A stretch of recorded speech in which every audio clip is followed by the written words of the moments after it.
Assalamualaikum warahmatullahi wabarakatuh. Yang terhormat Bapak Hervin Yogi Pradipta MHI selaku dosen pengampu mata kuliah Filsafat Hukum Islam.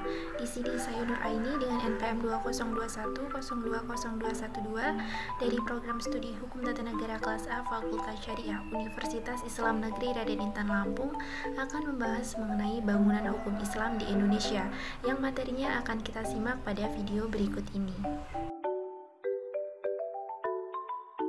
Divine Law dan Man-Made Law sebagai teori hukum.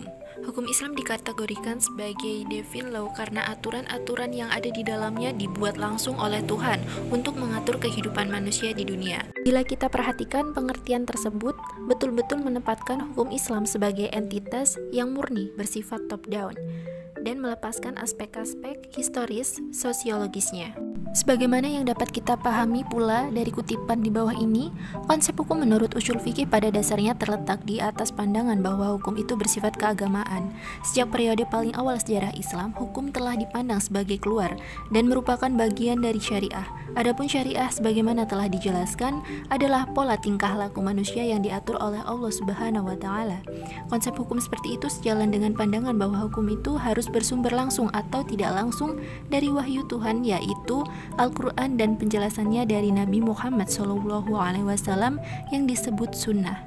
Bila kutipan tadi dikaitkan dengan politik, maka itulah yang disebut dengan nomokrasi negara Islam. Sifat nomokrasi negara Islam menunjukkan kepercayaan terhadap supremasi hukum yang suci yang menjadi sumber otoritas pemerintahan.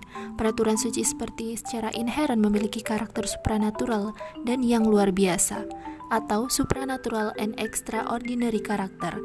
Ikatan-ikatan penyatuan antara agama dan negara dan supremasi hukum suci berasal dari kehendak Tuhan secara bersama-sama menegaskan kembali kewajiban setiap hamba untuk taat kepadanya. Menurut Haduri, warga negara Islam adalah hamba Allah dan hukum-hukumnya adalah hukum suci karena ia berasal dari Allah Subhanahu wa taala. Tidak diterapkan oleh manusia. Hukum suci seperti itu adalah pasti benar dan manusia hanya bisa mematuhi karena Allah Subhanahu wa taala lebih mengetahui dari otoritas maupun terhadap kebutuhan-kebutuhan hambanya. Dalam usaha dalam menaati hukum, manusia menyadari akan tujuan-tujuan agamanya karena hukum dalam Islam memiliki karakter sebagai sebuah kewajiban religius.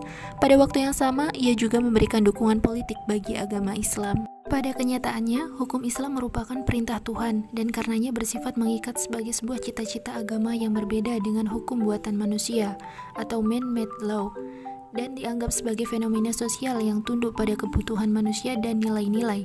Karena alasan itulah, hukum dalam pandangan pemikir-pemikir muslim pada kenyataannya bukanlah termasuk kajian yang independen dan empiris.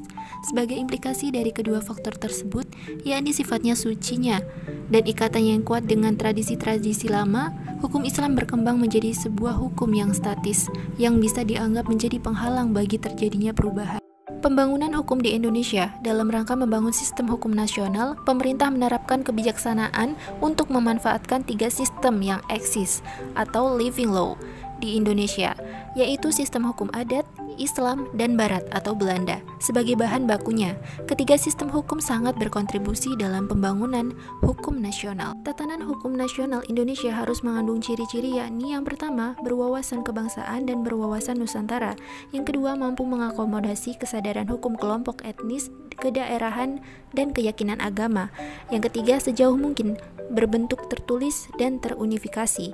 Yang keempat, bersifat rasional yang mencakup rasionalitas efisiensi, rasionalitas kewajaran, rasionalitas kaidah dan nilai.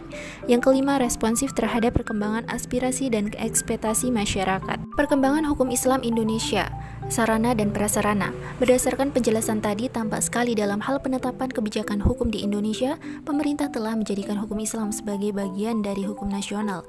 Kondisi seperti ini tidak semata-mata terjadi di Indonesia, tetapi terjadi pula di negara-negara berpenduduk muslim, baik yang memiliki konstitusi Islam maupun yang tidak memilikinya. Sebagai sebuah sistem hukum atau bagian dari sebuah sistem hukum, ia mempunyai teks tertulis dalam bidang-bidang yang dicangkupkan, memiliki lembaga peradilan sesuai tingkatan-tingkatan yang diperlukan, dan mempunyai alat penegak hukum untuk menjalankannya.